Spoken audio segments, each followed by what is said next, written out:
Bonjour tout le monde, bienvenue à ma chronique de triathlon. Aujourd'hui, on parle chaussures de triathlon. Alors, chaussures de triathlon qui est similaire à un soulier de route à quelques différences près, principalement le lancement. Donc, on va avoir un soulier qui va se lasser rapidement, soit avec un velcro, soit avec un système BOA qui va donc permettre de fermer rapidement. Tout ça sans avoir à regarder, tout ça en étant capable de le faire en pédalant. Donc aujourd'hui, on va voir comment mettre son soulier sans avoir à s'asseoir par terre dans la zone de transition et qu'on va le faire plutôt en pédalant. Ça va évidemment sauver du temps puis on va avancer pendant ce temps-là. Donc soulier de triathlon, quelques avantages. Généralement, la bande de velcro va avoir une tête un peu plus grosse pour empêcher le velcro de sortir de la pièce qui le retient. Deuxièmement, on va avoir aussi souvent un petit morceau de velcro qui est difficile à voir ici, mais que vous pouvez voir comme ça ici, qui va vous permettre de tenir le soulier ouvert davantage puis de positionner la bande de velcro. On va avoir aussi une ganse qui va nous permettre d'enfiler le soulier et de le tenir fermement pendant que notre pied va rentrer dedans.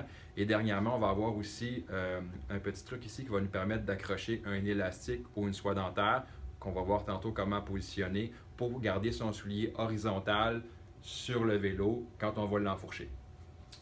Pendant longtemps, j'ai utilisé un soulier de route normal parce que je l'adorais, il était très rigide et très léger et je l'ai modifié un peu pour faire du triathlon. J'ai mis une bande de duct tape sur la tête du velcro pour éviter qu'il passe à travers la ganse parce qu'avant ça, il avait tendance à sortir. Et j'ai aussi rajouté une petite vis ici qui va permettre d'attacher l'élastique que je vous parlais tantôt ou la soie dentaire pour garder le soulier horizontal. Sur un vélo, ce que ça donne, ça ressemble à ça ici. Donc, j'ai placé mon soulier déjà sur la pédale et j'ai placé un élastique après la ganse ici. J'aurais pu le positionner aussi sur le petit morceau noir que je vous ai montré auparavant. Je vais prendre mon soulier, donc il va être bien clippé et je vais l'attacher sur la pédale de droite après mon dérailleur arrière. Ainsi, mon soulier va être horizontal. Il va maintenir sa position comme ça pendant que je vais enfourcher mon vélo une fois que j'ai passé la ligne d'embarquement.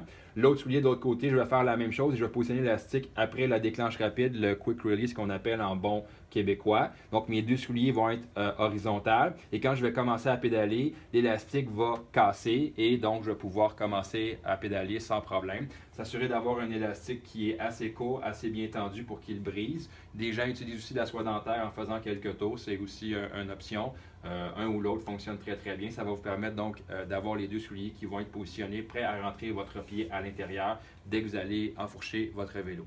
Donc voilà ma chronique souliers de triathlon. Je vous souhaite une bonne semaine et on se reparle la semaine prochaine.